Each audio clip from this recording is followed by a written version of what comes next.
Вітаю на моєму каналі! Хочу поділитися рецептом дуже смачних булочок на сирному тісті. Можна випікати як звичайні булочки без начинки, або використати начинку, яка вам подобається.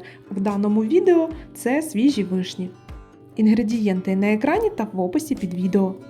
Приготую опару. До дріжджів додаю цукор та перетираю між собою. Використовую пресовані дріжджі. Зберігаю їх порційно в морозилці, а при використанні розморожую. Далі додаю теплу воду 150 мл і таку ж кількість молока. На той момент його не було в мене, тож я використала жирну домашню сметану 50 г і розвела в 100 мл теплої води.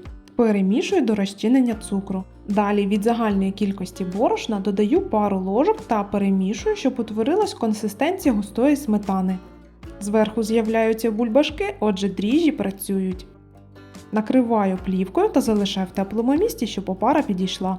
А поки до кисломолочного сиру додаю цукор та білок від яйця. Жовток піде на змащування булочок. Далі масло кімнатної температури, дрібку солі та невелику кількість олії. Залишок піде на формування булочок. І ледь не забула ванільний цукор. Перемішую та збиваю блендером до однорідної консистенції. За 20 хвилин опара гарно підійшла. З'явилося багато пористих бульбашок. Додаю до неї всю сирну масу та перемішую. Частинами вношу борошно і добре перемішую.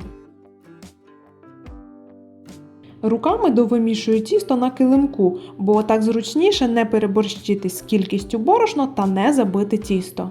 Тісто від сиру вологе, тому швидко вбирає борошно, а отже можна швидко зробити його забитим. Тому я поступово і потрохи додаю борошно і вмішую в тісто. При вимішуванні ви відчуєте, як змінюється його структура та коли воно перестане липнути до рук. В описі я вказала загальну кількість борошна, що може знадобитися для рецепту, але в залежності від вологості сиру, його жирності, вам може знадобитися більше або менше. Тому при вимішуванні додавайте борошно поступово. Цього разу в мене пішло 640 грамів. А на весь етап вимішування в мене пішло хвилин 15-20, щоб повністю замісити м'яке тісто, яке не липне до рук. А ось вимішане тісто, яке вже не прилипає до рук, при цьому воно дуже м'яке та еластичне. Більше додавати борошна не буду. Вкладаю тісто в миску, накриваю плівкою та рушником, нехай підходить. Підходило в мене воно годину. Залишеною олією змащую руки та перекладаю тісто на килимок, також змащений олією. Розрізаю тісто на дві частини, щоб зручніше працювати, і кожну частину ділю на шматочки, з яких формую булочки. З однієї частини тіста в мене буде 4 звичайних булочки та 4 зроблю з начинкою. Це свіжа, очищена та трохи підморожена вишня. Викладаю її по пару штук на булочку, і так як вона свіжа, то кисла, а тому додаю цукру. Добре защіпую булочки, щоб начинка не витекла. Викладаю першу партію на деко і накриваю плівкою, щоб трохи підійшли. Після цього змащую їх залишеним жовтком з додаванням трохи води або молока. Відправляю в духовку розігріту до 180 градусів на 15-20 хвилин.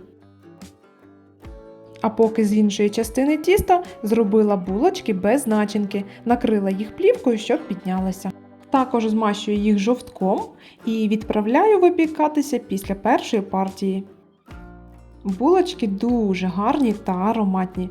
Підрум'янилися з різних боків, але при цьому м'які та пухкі. Всередині добре пропечені та легкі. З начинкою теж дуже гарно пропеклися.